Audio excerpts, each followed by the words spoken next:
आपका स्वागत है pharma and pharmacy research channel पर।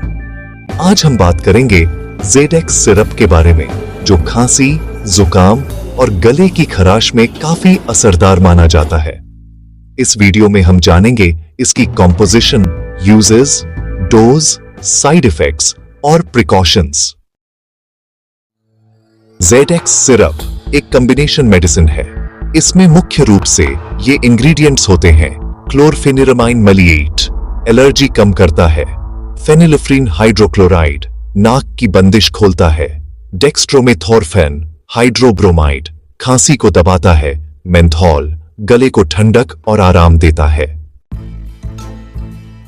ज़ेडेक्स सिरप का इस्तेमाल इन स्थितियों में किया जाता है: सूखी या एलर्जिक खांसी, गले की खराश और जलन, सर्दी जुकाम से होने वाली बंद नाक, छींक और एलर्जी की समस्या।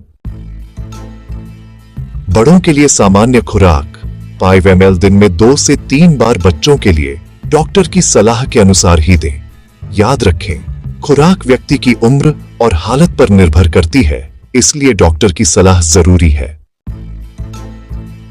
ज़ेडेक्स सिरप लेने से कुछ मामूली साइड इफेक्ट हो सकते हैं, जैसे नींद आना, चक्कर आना, मुंह का सूखना, कभी कभी जी मिचलाना। अगर गंभीर लक्षण हो तो तुरंत डॉक्टर से संपर्क करें। कुछ बातों का ध्यान रखें: गर्भवती और स्तनपान कराने वाली महिलाएं बिना डॉक्टर सलाह के इसका इस्तेमाल न करें। अल्कोहल के साथ न लें। ड्राइविंग या मशीन चलाते समय सावधानी बरतें। बच्चों को केवल डॉक्टर की सलाह से ही दें। तो दोस्तों, ये थी जानकारी ज़ेडेक्स सिरप के बारे में। अगर वीडियो उपयोगी लगी हो तो लाइक करें, शेयर करें और channel pharma and pharmacy research को सब्सक्राइब करना ना भूलें।